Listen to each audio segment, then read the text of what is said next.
Assalomu alaykum. Bugungi videoda makroekonomikani asosiy tushunchalarini baholi qudrat ko'rib chiqamiz.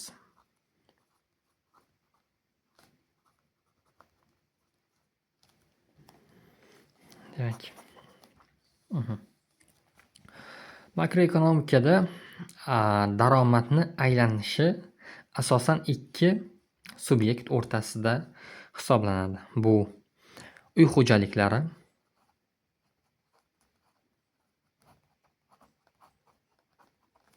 va fermalar.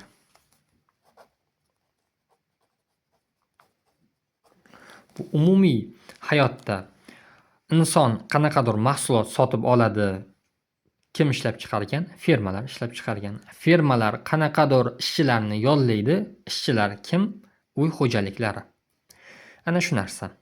Ya'ni uy xo'jaliklari mahsulot va xizmat bozorlarini xizmat bozorlari orqali firmalar xizmatlari va tovarlardan foydalanadi. Firmalar ham ishlab chiqarish omillar bozori orqali. Ishlab chiqarish omillari bunda mehnat, kapital, yer va tadbirkorlik omillari hisoblanadi. Omillar bozori orqali uy xo'jaliklari hissasidan yo bo'lmasa qanaqadir ishidan foydalanadi. Nima degani? Fermalar ishchi yollaydi uy xo'jaliklaridan, uy xo'jaliklari mahsulot sotib oladi fermadan. Fermalar qanaqadir o'zini hududidagi binosiga ijara to'laydi uy xo'jaliklariga. Uy xo'jaliklari qanaqadir xizmatlardan foydalanadi, fermalar taqdim etgan. Ya'ni daromad shu siklda aylanib yuradi. Bunda fermaning daromadi uy xo'jaligining xarajatiga, firmaning xarajati uy xo'jaliklarining daromadiga to'g'ri keladi. Lekin haqiqiy hayotda bu ikkita subyektdan tashqari boshqa bir subyekt ham qo'shiladi. Ya'ni bularni faoliyatini muvozanatga solib turishi uchun. Bu hukumat yoki davlat, farqi yo'q. Endi uy xo'jaliklari davlatga soliq to'laydi. Firmalar ham soliq to'laydi va hukumat to'g'ridan to'g'ri mahsulot va xizmatlardan foydalanadi. Qanaqadir hukumat tadbirlari, boshqa masalalarda mahsulotlardan foydalanadi va bu davlat xarajatlari.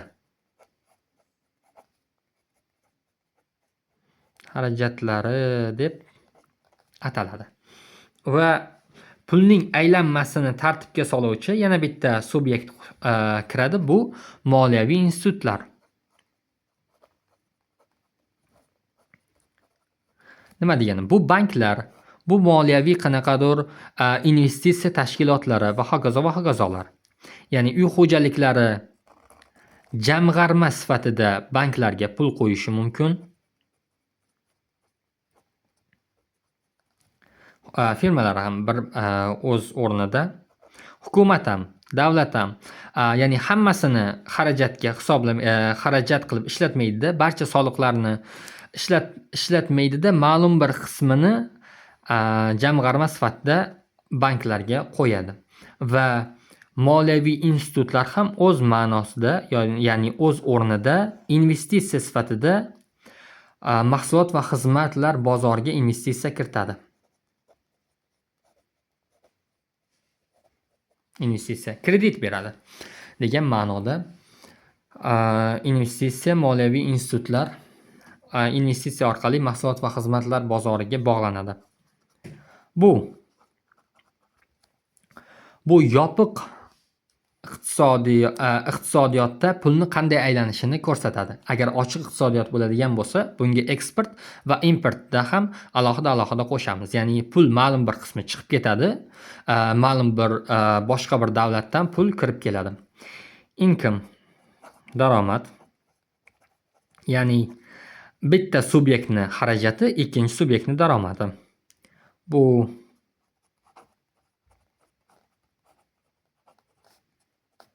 xarajat. Oyliklar firmalarga xarajat bo'ladigan bo'lsa, uy xo'jaliklari uchun daromad hisoblanadi. Va yana ikkita tushuncha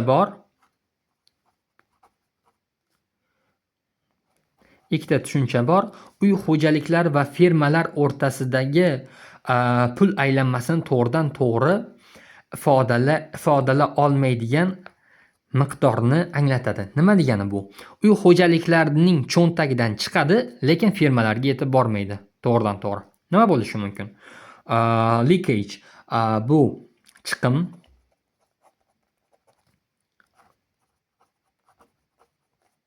Nimalar kiradi? Bunga soliqlar,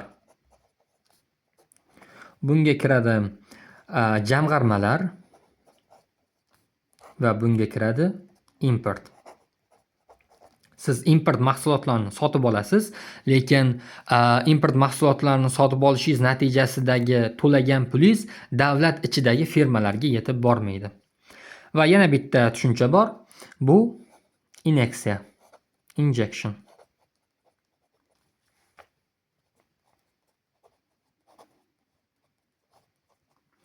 Mana shu siklni ishlashiga yordam beradigan va uy xo'jaliklarining cho'ntagidan to'g'ridan to'g'ri chiqmaydigan xarajatlarimizni hammasi inyeksiya hisoblanadi. Nima degani bu? Bu davlat xarajatlari bo'lishi mumkin. Ya'ni uy xo'jaliklaridan emas, boshqa bir tashqi tomondan kirib kelgan mana shu iqtisodiy siklni ishlashiga yordam beradigan pul miqdori.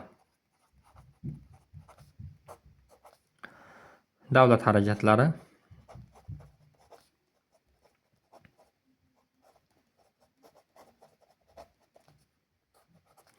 investitsiyalar,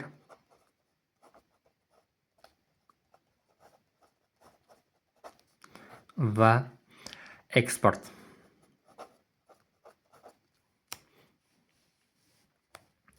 Demak, endi yana bitta tushunchamiz bu stock va flow. Stock zaxira. Zaxira bu ma'lum vaqtdagi yig'ilgan miqdor.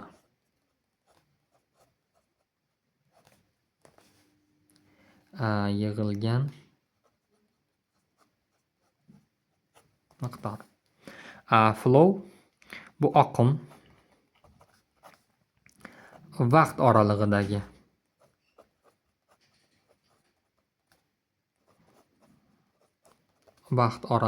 miqdor.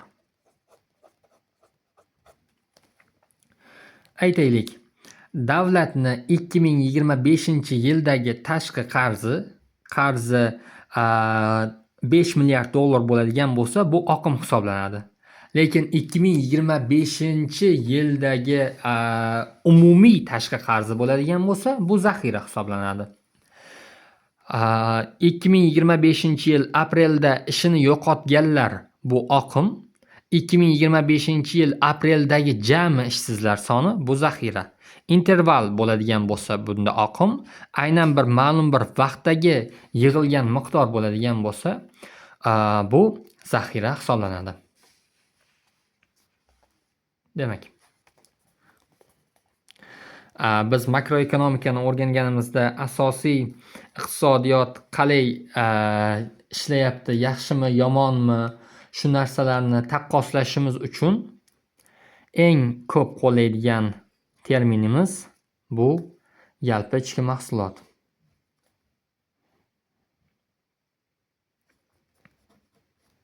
Yalpi ichki mahsulot GDP. Yalpi ichki mahsulot ma'lum bir vaqtda ishlab chiqarilgan,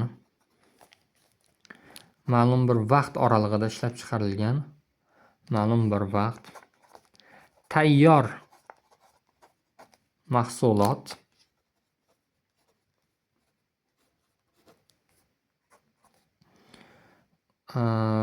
bir qiymat.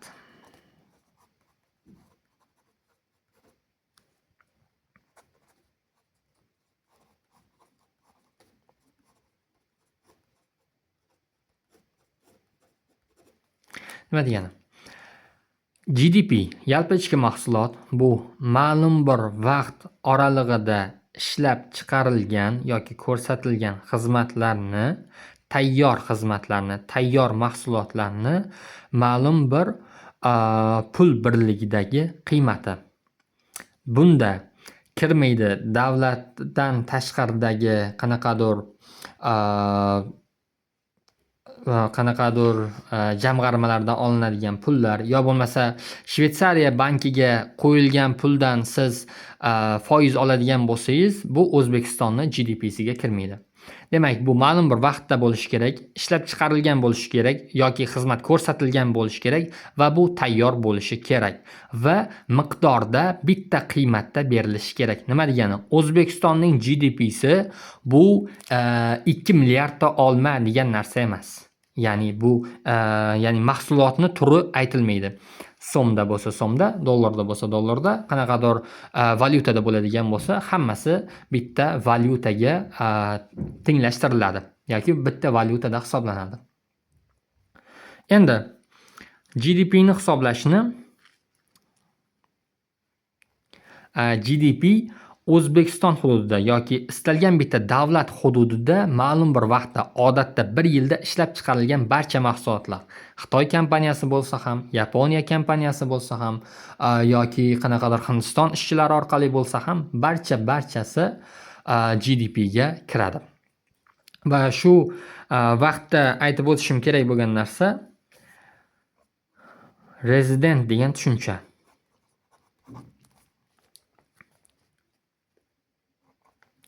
Resident tushunchasi bu ma'lum bir davlatdan, aytaylik O'zbekistondan boshqa bir davlatga ishlagani ketib, o'sha yerda aniq bir vaqtdan ko'proq qolgan inson. Bu davlatdan davlatga farq qiladi. Aytaylik, Hindistondagi bir inson O'zbekistonda ishlayapti, O'zbekiston uchun 9 oydan oshdimi, u O'zbekiston rezidenti hisoblanadi. Ya'ni iqtisodiy rezident hisoblanadi. Mana shunaqa tushuncha. Endi GDP ni hisoblashning yo'llari. GDP bu bozordagi barcha mahsulotni ma'lum bir valyutadagi qiymati. Deylik, siz non ishlab chiqaruvchi magaziningiz bor yo bo'lmasa kompaniyangiz bor. O'sha non ishlab chiqarganingizda siz 7000 xarajat qilasiz, lekin davlat 2000 har bitta non uchun kompensatsiya bergani uchun, ya'ni subsidiya berganligi uchun siz nonni 5000 so'mdan sotasiz. GDP ga nonni narxi 5000 so'm deb kiritiladi. Chunki GDP bozordagi mahsulotning bozor narxi bilan hisoblanadi. Va GDP ni hisoblashni daromad usuli deylik. Birinchi usuli daromad usuli. Bu qanaqadir mahsulot yo bo'lmasa xizmat sotib olingan va xizmatga to'lanadigan xizmat natijasida kelgan pul kimningdir daromadi. Non sotib olyapsiz, bu firmaning daromadi, soliq to'layapsiz, bu hukumatning daromadi, qanaqadir oylik beryapsiz, bu uy xo'jaliklarining daromadi. Pulni aylanmasida bir subyektdan ikkinchisiga o'tyaptimi, bu kimningdir daromadiga aylanadi. Va buni umumiy foydasi, umumiy qoidasi RIP ID minus subsidies. Demak, shunchaki eslab qolish uchun hech qanaqa ma'no bermaydi RIP ID. Bu siz non ishlab chiqardingiz deb tasavvur qilsak, shu non ishlab chiqarilishining orqasidan kim foyda ko'radi? Ya'ni kim daromad topadi? Hammasini hisoblaymiz. Bunda ishchilar oyligi orqali daromad topadi. Sizga yerni ijaraga bergan, sizga ma'lum bir binoni ijaraga bergan insonlar ijara renta orqali daromad topadi. Siz olgan bankingizdan bank foiz orqali, interest orqali daromad topadi. Yo bo'lmasa investorlaringiz mahsulot ishlab chiqarish uchun qanaqadir investitsiya kiritayotgan bo'lsa, foiz daromadini oladi, ya'ni interestni oladi. Va kompaniya rahbarlari, kompaniya ta'sischilari umumiy kompaniya ta'sischilarining daromadlari bu profit deb belgilanadi. Va mahsulot sotilayotgan vaqtida davlatga boradigan tax, ya'ni soliq, bu indirect tax hisoblanadi.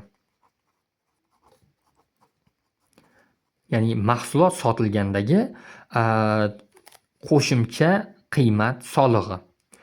Qanaqadir mahsulot sotib oladigan bo'lsangiz, O'zbekistonda QQS 12% qanaqadir miqdor qilib belgilab qo'yiladi. Va siz bitta nonni ishlab chiqarganingiz uchun deylik, xarajati 6500 so'm bo'ladigan bo'lsa, siz 10 yil mobaynida stanoklaringizni, qanaqadir mashinalaringizni eskirishini hisobga olasizda, 500 so'm ustiga qo'yasiz, amortizatsiya xarajati hisoblab.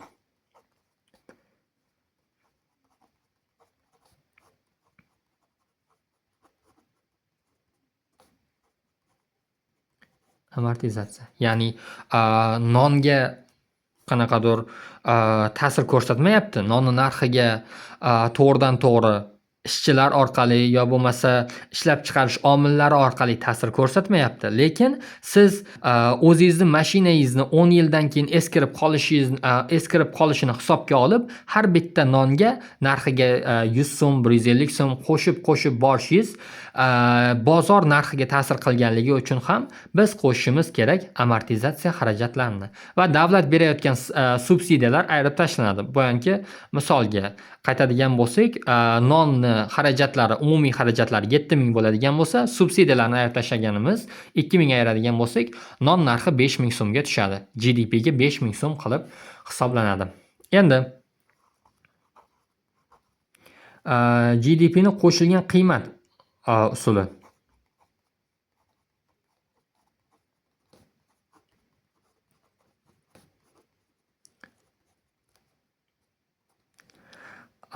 Bunda barcha deylik, barcha sektorning qo'shilgan qiymatlari. Bu nima degani? Non ishlab chiqarish uchun non qaysi sektorlardan o'tadigan bo'lsa, ularni qilgan ishlarni yig'indisi. Bug'doy bo'ladi, ya'ni nonning boshlanishi bug'doy bo'ladi. Qishloq xo'jaligi uchun qanaqadir kilogrammiga 500 so'mdan 700 so'mdan qo'shilgan qiymat hisoblanadi. Va plus zavod, korxonalarga keladi. Bunda qanaqadir 500 so'm, 600 so'm qo'shilgan qiymat. Siz 1 kilogrammlik mahsulot ishlab chiqarishingiz uchun qishloq xo'jaligi 600 so'mlik ish qilib beryapti sizga, zavodlar 500 so'mlik ish qilib beryapti va plus nima deydi, novvoylarimiz qanaqadir 300 so'mlik ish qilib beryapti va xizmat ko'rsatish sektori, ya'ni magazinlar, yetkazib berish, shunaqa xizmat ko'rsatish sektori 500 so'm, 600 so'mlik sizga xizmat qilyapti, ya'ni qiymat qo'shyapti. Ularni hammasini qo'shishimiz kerak va plus bu yerda ham amortizatsiya xarajatlari qo'shiladi. Ya'ni dehqon sizga, qishloq xo'jaligi sizga 1 kilogrammlik nonni tayyorlash uchun 500 so'mlik ish qilib berayotgan bo'lsa ham va plus uni qanaqadir dehqonchilik qilishi uchun kerak bo'ladigan uskunalarining eskirishini hisobga olib, amortizatsiya xarajatlarini qo'shadi. Amortizatsiya va bu yerda ham subsidiyalar ayriladi. Chunki subsidiyalar mahsulotni, nonni narxini pasaytiradi va bizga kerakli bo'ladigan narsa bozor narxida hisoblash. GDP ni xarajatlar usuli.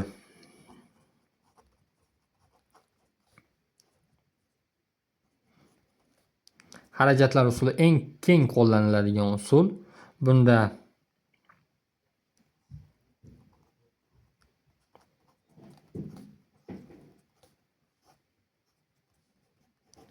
demak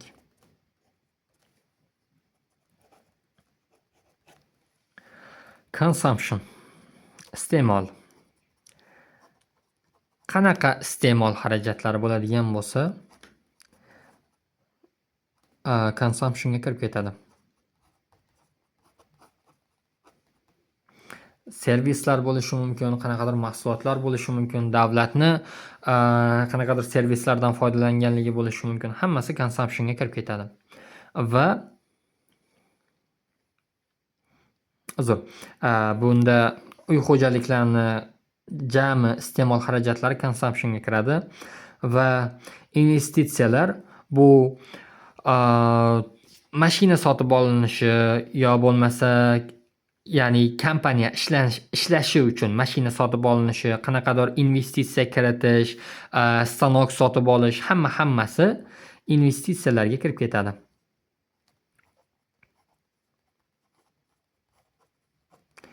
Va government spending.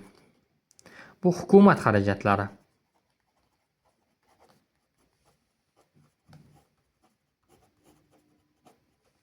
Eksport minus importni tushunamiz. Eksportdan importni ayirib tashlaganmiz.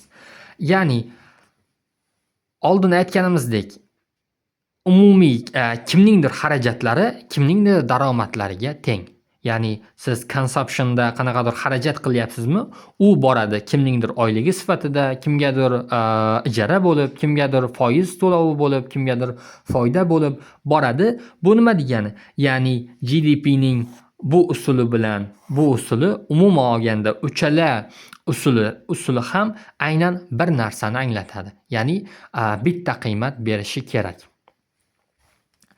Kimningdir xarajati, kimningdir daromadi bu birga bir tushuncha.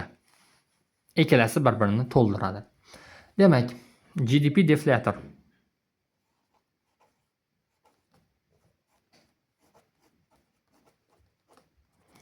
Bu undan oldin real GDP degan tushunchani ko'radigan bo'lsak,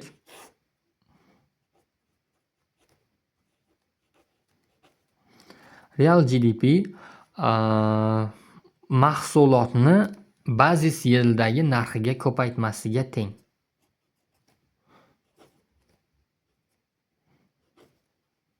Price basis. Bu nima degani? Bunda nominal GDPda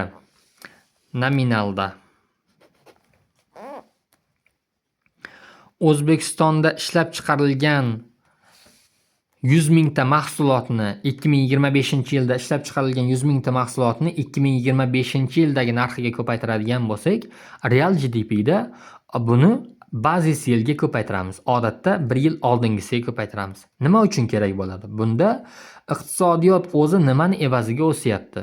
Ya'ni biz ko'proq mahsulot ishlab chiqaryapmizmi? Shunchaki o'tgan yilgiga nisbatan narxlar oshgani uchun iqtisodiyot o'syaptimi? Ya'ni iqtisodiyot qay darajada sog'lom o'syapti degan savolga javob topishimiz uchun real GDP ni hisoblaymiz. Nominal GDP bilan real GDP ni bo'ladigan bo'lsak, bu deflator, GDP deflator ni topishimizga yordam beradi.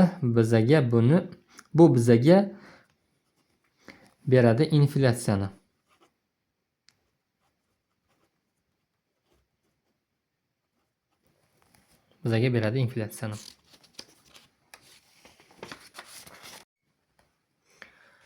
Demak, keyingi tushunchamiz bu Consumer Price Index.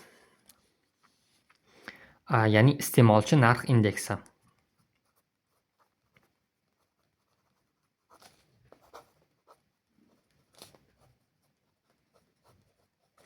Bu har bitta davlat ma'lum bir hayoliy savat tuzib chiqadi.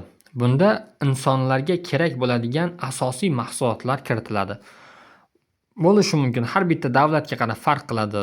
Asosiy mahsulotlar kiritilib chiqiladi. Ma'lum bir mahsulotlar kiritiladida, o'sha mahsulotlarni sotib olish uchun insonga 2025-yilda qancha pul kerak bo'ldi-yu, 2024-yilda qancha pul kerak edi. sizga kerak bo'ladigan mahsulotlarni sotib olish uchun 2025-yilda qancha kerak bo'ldi? 2024-yilda unga qancha kerak bo'lgan edi degan savollarni hisoblaymiz. Endi o'sha mahsulotlarni 2025-yildagi narxiga ko'paytiramizda hammasini qo'shib chiqamiz. Bu bizga nominal CPI ni beradi.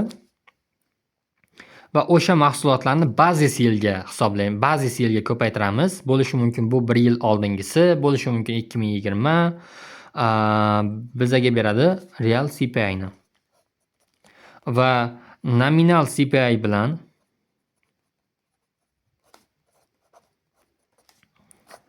real CPI ni nisbati bu ham bizga deflator beradi. Deflatorni beradi. Bu ham berishi kerak bizga inflyatsiyani.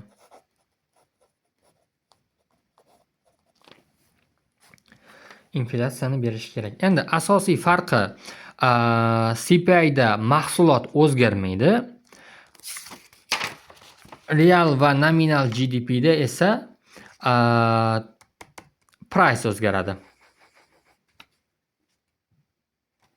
Price o'zgaradi. Ya'ni insonlarga mahsulot narxi o'zgargani qay darajada ta'sir qilgani ko'riladi CPI da.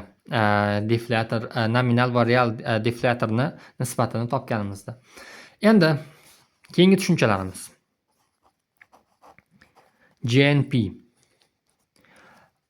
Gross National Product, yalpi milliy mahsulot. Bu nima degani? Bu O'zbekiston rezidentlarini dunyo bo'ylab ishlab chiqarilgan mahsulotlari. Bo'lishi mumkin O'zbekiston fuqarosi, O'zbekiston rezidenti Germaniyaga borib ishlab $5000 oylik oladigan bo'lsa, bu O'zbekistonni yalpi milliy mahsulotiga kiritiladi. Lekin Germaniyani GDPsiga hisoblanadi. Endi bundan oldingi tushunchaga qaytishimiz kerak, rezident degan tushunchaga.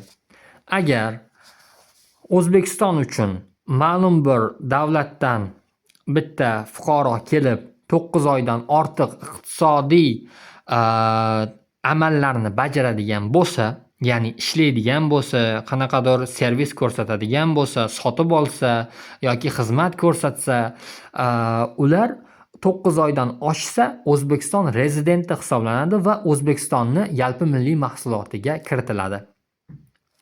Xuddi shunaqa boshqa davlatlarda ham ma'lum bir aniq muddat bor. O'sha muddatdan ortgan, o'sha muddatdan ko'proq qolgan fuqaro, boshqa chet el fuqarosi o'sha davlat rezidenti hisoblanadi va u topgan yoki ishlab chiqargan mahsuloti o'sha davlatning yalpi milliy mahsulotiga kiritiladi. Va GNP hisoblanadi GDP plus net factor income. Bu nima degani? Net factor income yoki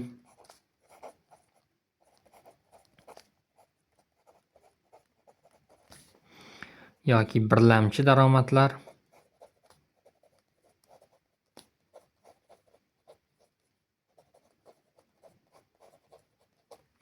Bu O'zbekiston fuqarosi Germaniyaga borib topgan pulini qo'shamiz va ayirib tashlaymiz. Hindiston fuqarosi O'zbekistonga kelib topgan pulini. Ya'ni O'zbekiston hududida chet el fuqarolari topgan foydani hammasi ayirib tashlanadi, topgan daromad hammasi ayirib tashlanadi va O'zbekiston fuqarolari, O'zbekiston rezidentlari dunyo bo'yicha O'zbekistondan tashqarida topgan daromadlarni hammasi qo'shiladi. Birlamchi daromadlar hisoblanadi. Endi Gross National Disposable Income, ya'ni yalpi milliy ixtiyordagi daromad.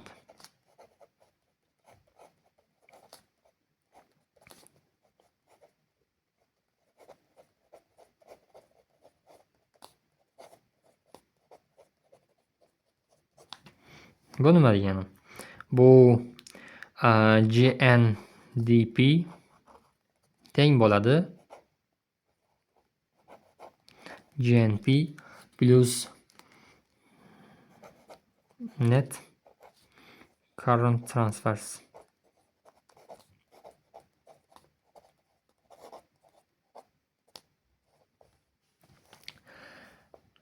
Xo'sh, bu GNP ga qo'shamiz. Misolda tushuntirgan osonroq. O'zbekiston fuqarosi Germaniyaga borib ishladi, 1 yildan o'tdi, 2 yildan o'tdi va uni daromadi Germaniyani yalpi milliy mahsulotiga hisoblanadi. Lekin O'zbekiston fuqarosi oilasiga yuborayotgan pullari bu net current transfers ga hisoblanadi O'zbekiston uchun. Ya'ni ikkilamchi daromad.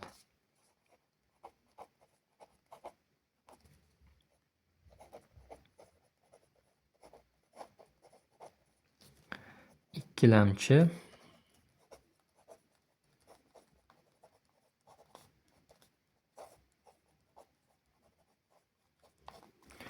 u endi O'zbekistonni iqtisodiy rezidenti emas, 1 yildan ortiq, ma'lum bir muddatdan ortiq chet elda ishlayapti, migrant bo'lib ishlayapti va migrantlardan kelayotgan daromad O'zbekiston oilasiga yuborayotgani uchun, qarindoshlariga yuborayotganligi uchun ikkilamchi daromad sifatida yalpi milliy ixtiyordagi daromad hisoblanadi. Demak. Aha. Bunga yana qo'shiladi davlatlarning bir-biriga ajratayotgan grantlari, ya'ni xolisona grantlari. Bo'lishi mumkin qanaqadir interest to'lanmaydigan istalgan bitta grant. Endi keyingi tushunchamiz bizaga beradi net national product. Bu sof ichki mahsulot. Net national product teng bo'ladi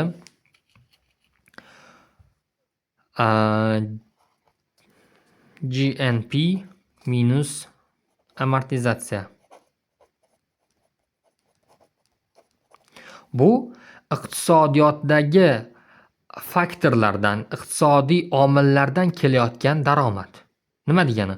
Ya'ni siz GNP ni tarkibidagi amortizatsiyani kelajakka saqlab qo'yasiz. Ya'ni shunchaki mahsulot ya'ni mashina sotib olishingiz uchun, turli xil stanok sotib olishingiz uchun mahsulotingizni narxiga qo'shasiz amortizatsiya xarajatlarini. Ya'ni iqtisodiy omildan kelgan foyda emas bu. Net national product esa aynan iqtisodiy omillardan, o'sha yerdan, o'sha ishchilardan, o'sha tadbirkorlik qobiliyatidan kelgan daromadni hisoblaydi. Ya'ni depreciation ayirib tashlaymiz. Amortizatsiyani ayirib tashlaymiz.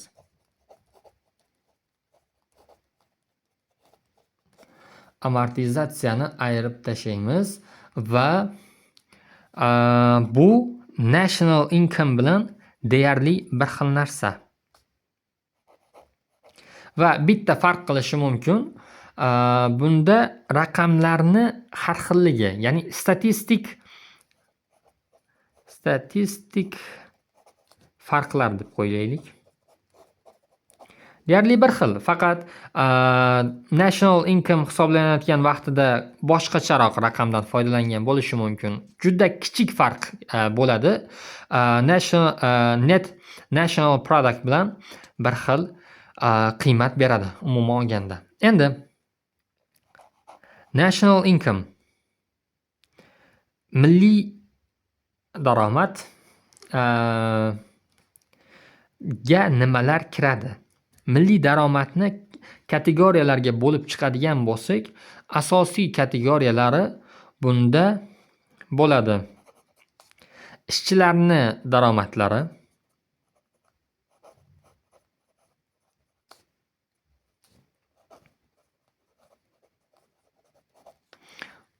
oylik, qanaqadir qo'shimcha bonuslar va hokazo, qanaqadir istalgan daromad.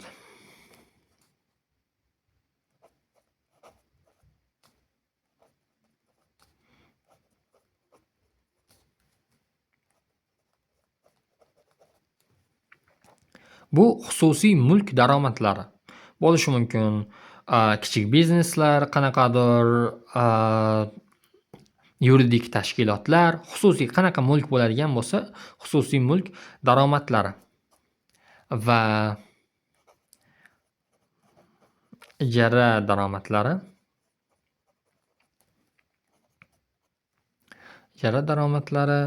va korporatsiya daromadlari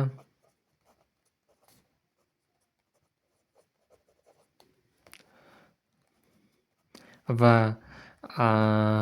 foiz daromadlari. Siz kimgadir investitsiya sifatida foiz kiritishingiz yoki bo'lmasa bankka pul qo'yishingiz va bankdan qanaqadir kredit olishingizni umumiy qiymati, ya'ni plus minus bankka pul qo'yganingiz, ayirib tashlaysiz bankdan olgan kreditlaringiz, net interest. Va bu davlatni foydasi, production and imports.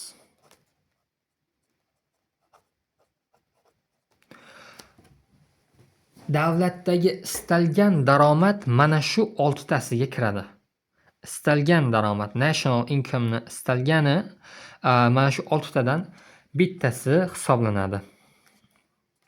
Endi national income bilan personal income'ni nima farqi bor? Bu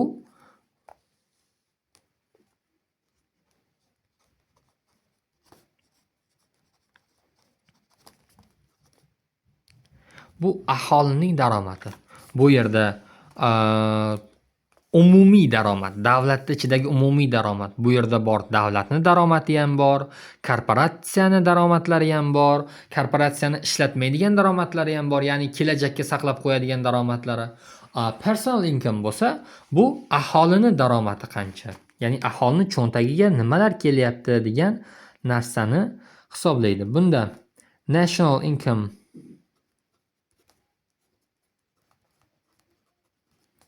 dan ayirib tashlaymiz, nimaiki aholini cho'ntagiga kelmaydigan bo'lsa. Bunda korporativ foydalar. Korporativ foydalarni keyinchalik bo'lib chiqamiz. Hozir ayirib tashlaymiz bu yerda.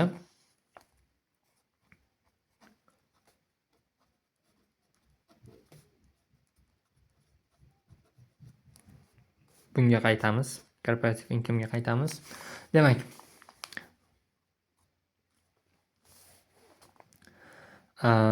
net interest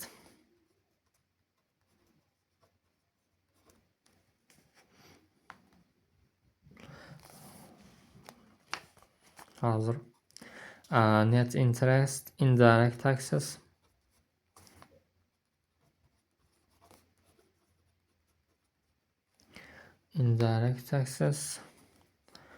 social insurance.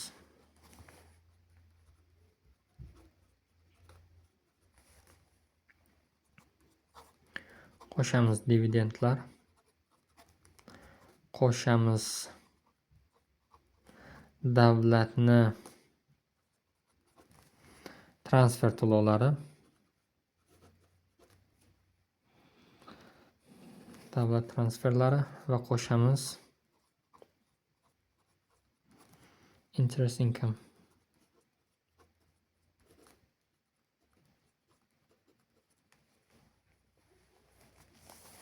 Demak, nimaiki aholini cho'ntagiga kelmaydigan bo'lsa, ayirib tashlaymiz.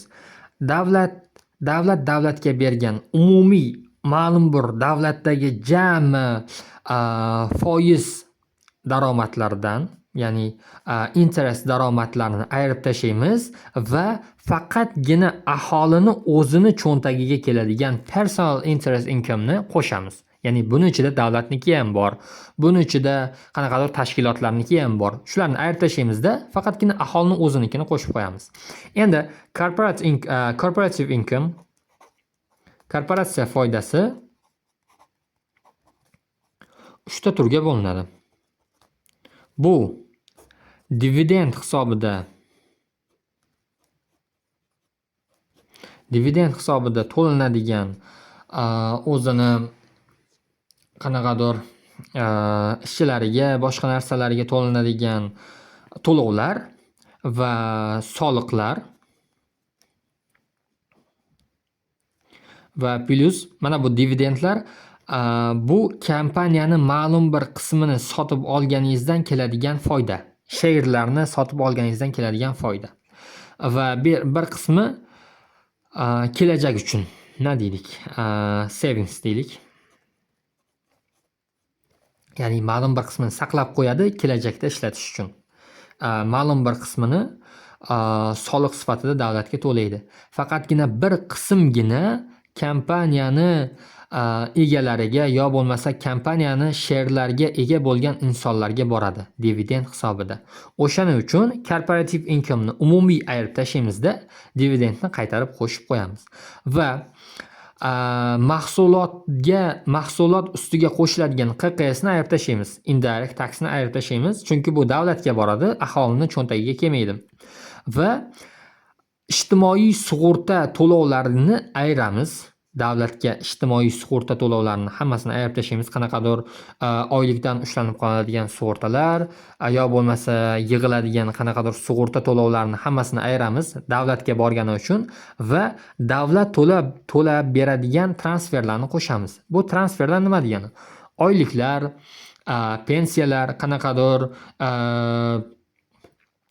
qanaqadir yordam pullari, umumiy davlat to'lab beradigan pullarni hammasi transferlar hisoblanadi. Va umuman olganda mana shu transferlar ham aholini cho'ntagiga tushgani uchun personal income ga hisoblanadi. Ya'ni personal income ga kiritiladi. Endi disposable personal income bu ixtiyordagi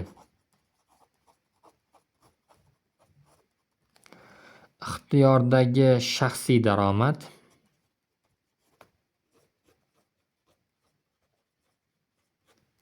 Bu personal income dan ayirib tashlaganimiz soliqlarni. Ya'ni siz daromadlaringizdan soliq to'laganingizdan keyin qolgan pulni istalgan sektorga yo'naltirishingiz mumkin yo bo'lmasa ma'lum birini sotib olishga, servislarga, mahsulot sotib olishga yo'naltirishingiz mumkin. Istasangiz hammasini saqlab qo'yishingiz mumkin. Ya'ni o'zingiz ixtiyoringiz orqali sarflashingiz mumkin bo'lganligi uchun personal income dan soliqlarni ayirib tashlaymiz. Ixtiyordagi shaxsiy daromadlar kelib chiqadi. Bu hozircha shular hammasi. Rahmat.